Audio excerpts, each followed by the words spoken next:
Yes, sir. We're doing it right now. No, I don't need it. I lied.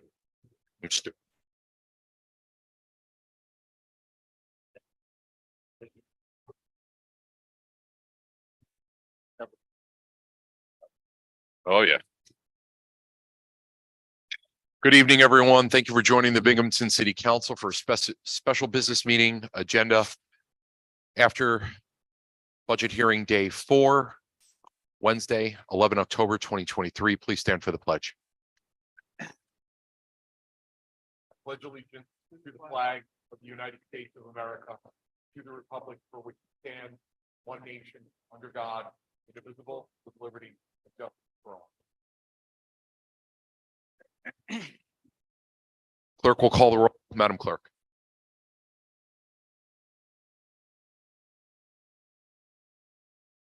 Councilwoman Rosinetti. Present. Councilwoman Riley. Thank you. Councilmember Friedman. Present. Councilman Burns. Present.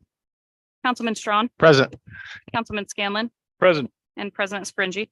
Present. That's all 7 here. Thank you, Madam Clerk. At this time, we'll open public comment. Residents wishing to submit public comment may do so electronically by emailing their comments prior to 1 p.m. on the day of the meeting to clerk@cityofbinghamton.gov or in person during the meeting. Madam Clerk, was any electronic submissions provided for public comment this evening? No, there was not. Thank you, Madam Clerk. Please be mindful as it relates to City Charter, Chapter 26. For the purposes of a special business meeting, public comment must be germane to the agenda at hand and may only substantively this evening be in relation to introductory ordinance 23-128. Are there any individuals who would like to speak in person?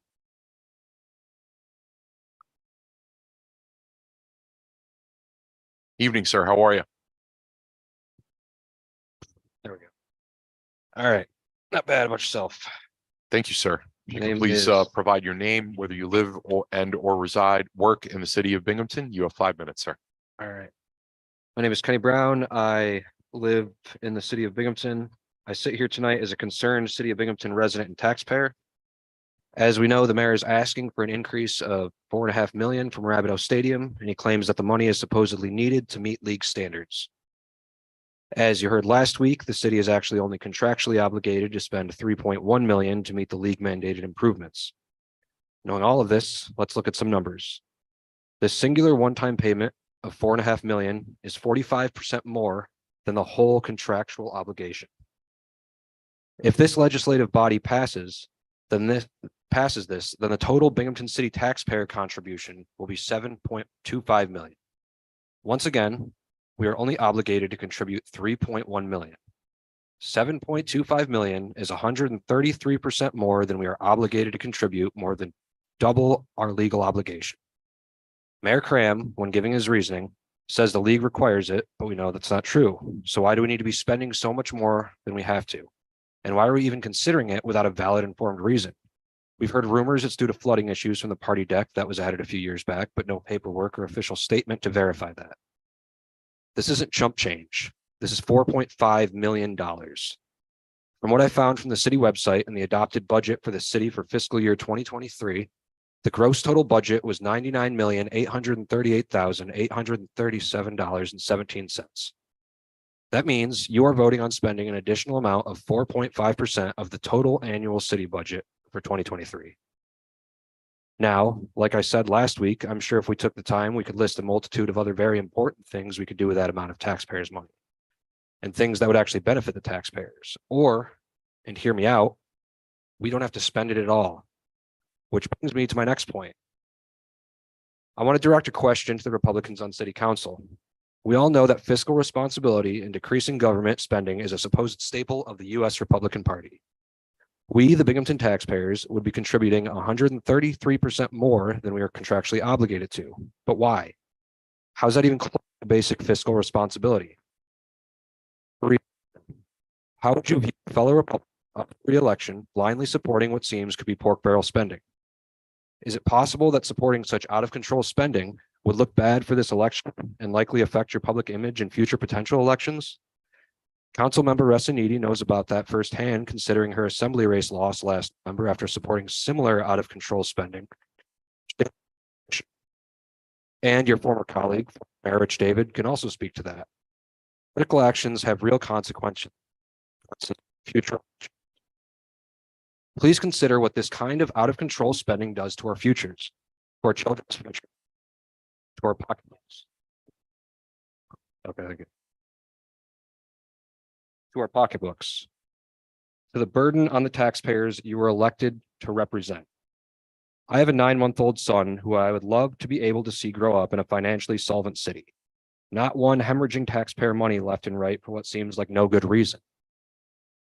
Put yourself where you once were, on the other side of this table. What would you be thinking if you saw your elected officials continually supporting spending package after spending package against the voice of the community with no end in sight? And knowing that said increase in spending has to always come from somewhere, and that somewhere will, as it always is, be from the taxpayers' wallets via tax increases. We are already a very heavily tax burdened area. It would be nice if you, the elected officials sitting here today, didn't make that burden even heavier, especially during already tough economic times. You have been taxpayers before, and you still are, and you will be when you leave office. So try and keep that in mind while you're running up the taxpayers' debts and financial obligations. And remember, just because Cram is in the same party as you, doesn't mean you need to support him every time he wants to spend away our futures. You can think for yourself. I promise it won't hurt you.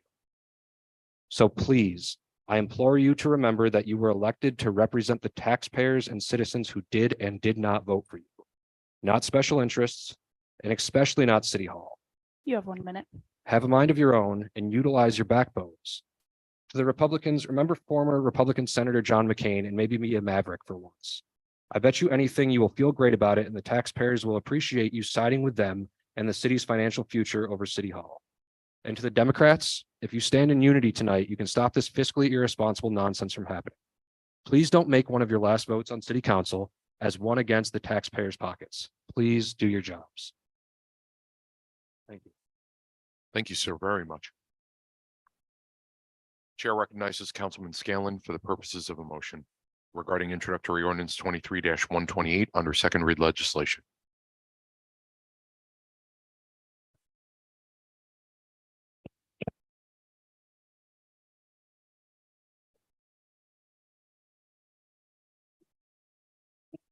Thank you, Mr. President. Introductory ordinance 23-128. In order to amend the bond ordinance adopted November 19, 2021, relating to the construction of various improvements to Marabito Stadium to comply with the mandates of Major League Baseball. Do I have a second? Motion by Councilman Strawn, seconded by Councilwoman Rezinetti. Discussion. Councilman Scanlon. Thank you, Mr. President. So this contract, and a couple people spoke about this, and they're 100% correct. It states $3.1 million the city is obligated to the top number cities with David Sabaka and the Rumble Ponies. What the people who have spoken have failed to read the whole page, because under that 3.1 million is another line that states does not include drainage. So what we're talking about here is drainage from Marabito Stadium. We've heard the issues from Mr. Sabaka. So I would encourage the people who keep saying 3.1, they must get excited and not read the rest of the page, because the rest of the page states exclusively does not include drainage. So I certainly support this. The other choice is we don't have the Rumble Ponies, and I don't know, I certainly would not support the Rumble Ponies leaving, because that would be the end result here. So I'm in favor of this. Thank you. Thank you, Councilman Scanlon. Any other discussion? Councilman Burns.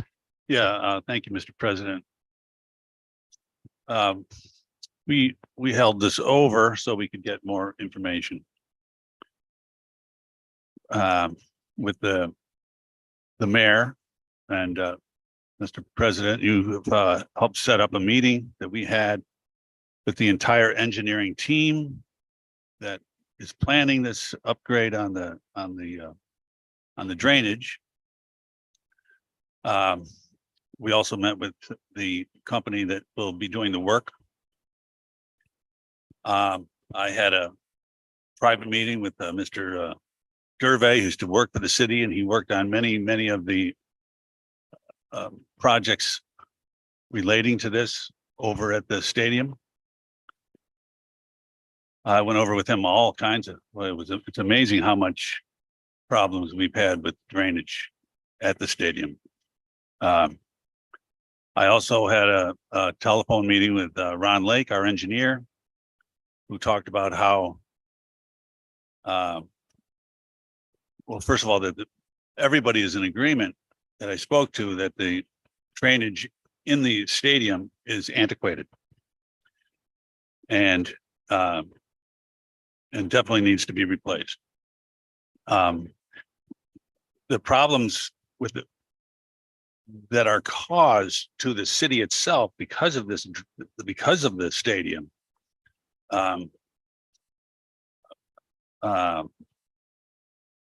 Ron has told me about how our storm drains that run down Henry Street, that run down Fayette Street.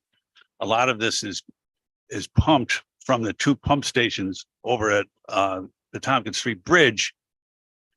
And that because gravity doesn't do its work properly, because those pumps are too high, and he plans on fixing this problem.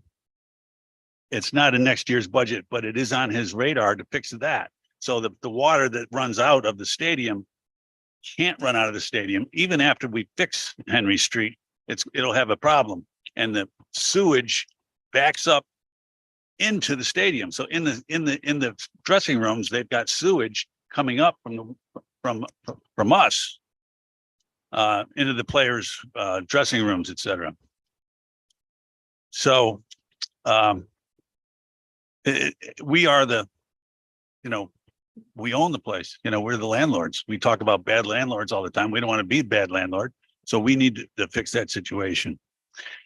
And as far as the Major League Baseball, there is we do have a list of things that will be fixed with this money.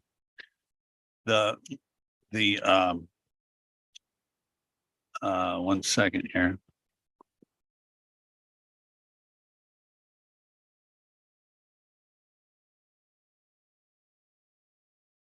The main thing will be the most money is the scoreboard, and the scoreboard is over $1 million.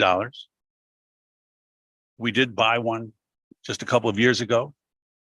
We are going to take legal action to get the money back. We have had success getting money back on certain things in the past. What comes to my mind right away is the famous wall that fell down at the sewage treatment center, and we didn't get the money for 15 years, but we got the money back. So we got a lemon in this thing that we bought, and it's over $1 million. That is included in it.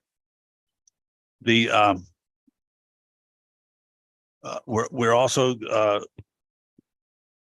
there's a list of things such as, and the exact prices are not here, but it adds up to the same amount that we're trying to get. I can't give the exacts here because of the fact they're still out on bids. But the motorized retractable netting in front of left field and right field, extended netting to the foul poles, put railing and padding to cover right field and left field, the photo pits. The photo pits is where photographers used to be able to go into and take the pictures without getting in anybody's way. They're not doing that anymore, but they are in the way, and they're actually part of the problem of the flooding. So we have to fix those. The drainage mitigation inside of all the tanks, replace the field playing service. The playing service itself is overdue by a couple of years. It's $500,000 or $600,000. I don't know the exact price because it's still up for bid. But the list is somewhat extensive on the things that have to be fixed to go for the major leagues baseball to be happy with us. So we did do our due diligence. So I am going to support that. I will support this tonight because we are the landlords. We do have to fix everything. And if we don't fix it, they can just walk. And as Tom says, we don't want them to walk, but thank you very much. Thank you, Councilman Burns. Any further discussion? Seeing none, is the question called? Good. Councilwoman Riley, go ahead. No, that's okay. So, thank you again, Council President, and thank you to our constituent that stayed to help explain, how constituents feel. We've been receiving emails and calls all day about this number. And unfortunately, it goes back to a bad contract. The contract, and I'll just say it, as I told the mayor, the contract sucks. It does. And it's public. It's public. We were here, we signed it, we saw several revisions during the negotiation phase. And we were so excited to have someone in that facility that we executed the contract. And it literally says, if we are bad landlords, our tenant or sub lessee can walk away without owing us anything. That sucks. It sucks. So, and I probably shouldn't say that on the record, huh? Now the kids, sorry, no kids should be watching.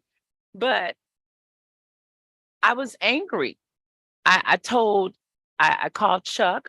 I talked about our debt ratio. I talked about how many bonds we had and how I was going to come to the meeting and attempt to revise the change to the 1.9 that was estimated. But my concern with an estimate, as I spoke to the engineers, is that is the best case scenario without digging, without looking at what our property has underneath. And I encourage all of my my council members to look at these schematics that will be coming. They say they promise that they will be here before the 1st of November. But they're using evidence-based strategies, looking at what worked in other areas that they believe would be best for this area. But they said if the proposed solution doesn't work, it can get as bad as needing an additional pump station, which is way more than 2 million. And that's a problem. They also mentioned again that we have a system, just like our houses, based upon when the house was built. And with changes over time, settling, different things happen that increase our risk of flooding. And if we don't do our due diligence, as we should, since we were owners of the property, we will see greater damage. And the gentleman, again, during this meeting that was arranged by President Scaringi, said that we were patching the system, trying to make it work until we were able to do what we needed to do.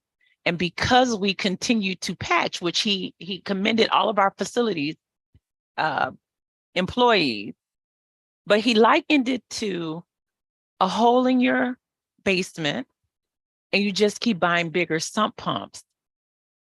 And that doesn't make sense. We need to fix the leak in the wall or determine where the water is coming from so that we can fix the problem. So again, I hate it. I hate it. I mean, I called, I talked to everybody I could. I told Chuck we can rewrite the bond, but he told me that if we were to propose a lower amount in terms, so instead of changing this legislation to increase by 4.5 million, and we only increased by 1.9 to 2 million, we would still have to pay the fees associated with creating two different bonds, and we may not get the rate that would benefit our ratepayers. So it's like we're stuck between a rock and a hard place. If we lose the tenant, we can't afford, at least based upon what I saw here, I don't know how we would afford to maintain that property empty. Then what if it gets, again, I know this is hypothetical, but what if the owner, the sublessee, tells people the city of Binghamton doesn't keep their word? They're not a good place to rent from. We may never, well, again, all hypotheticals.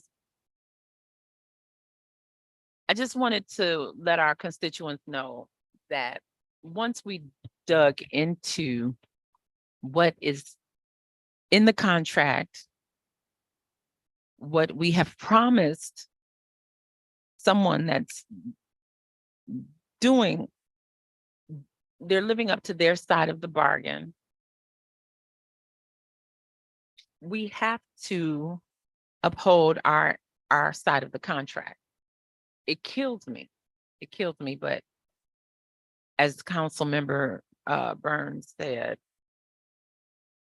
this council executed that contract. I wish I could look at the vote because I think I voted nay, but for the record, sir. But yeah, I just wanted to make sure we told the public. We did have very lengthy conversations to clarify why we were kind of stuck. So that concludes my statement. Thank you. Thank you, Councilwoman Resident. Is the question called? Did you have your hand up?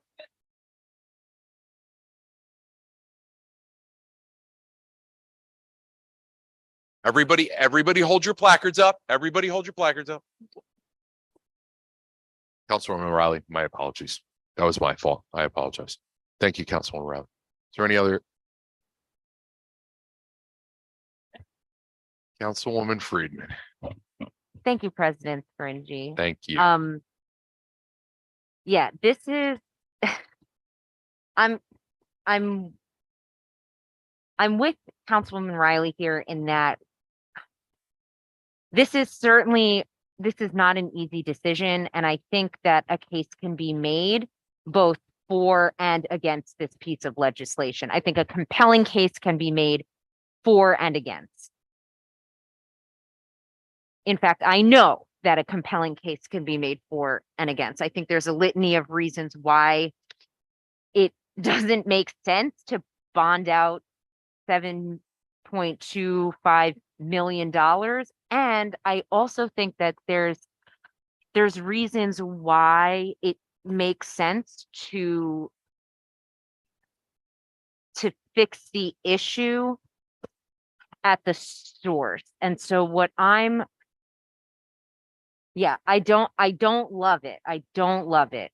What I'm hoping will arise from this is that it's not only an investment in the baseball stadium, but what I'm also hoping, maybe I'm being naive about this, but what I'm hoping is that it's also an investment in the infrastructure of the city that has been plaguing that area for a long time. And what often happens, as we see from flooding anywhere, is that the areas that are often overlooked and not invested in are the areas that are most susceptible to environmental issues like flooding.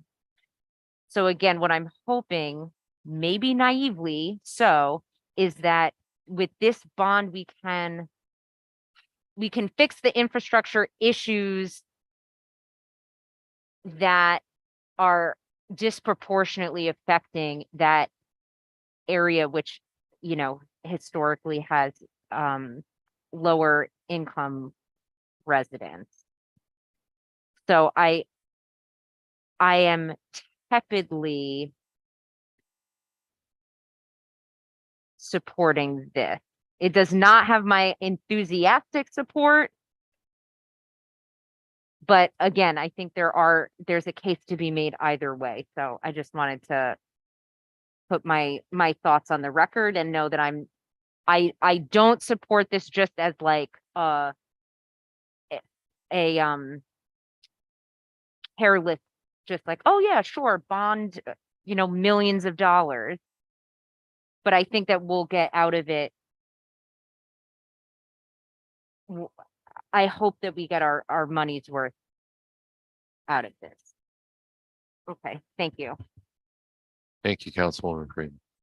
It's a question call. Question has been non-tepidly called. That was an excellent word, Councilwoman Freeman. Clerk will call the roll. Madam Clerk. Councilwoman Ressenetti, Aye. Councilwoman Riley, Aye. Councilmember Friedman, Aye. Councilman Burns, Aye. Councilman Strawn, Aye. Councilman Scanlon, Aye. and President Scringy. Aye. That's 7 ayes. Needing 5 votes in relation to a bond, introductory ordinance 23-128 passes. Do I have a motion to adjourn? Motion to adjourn.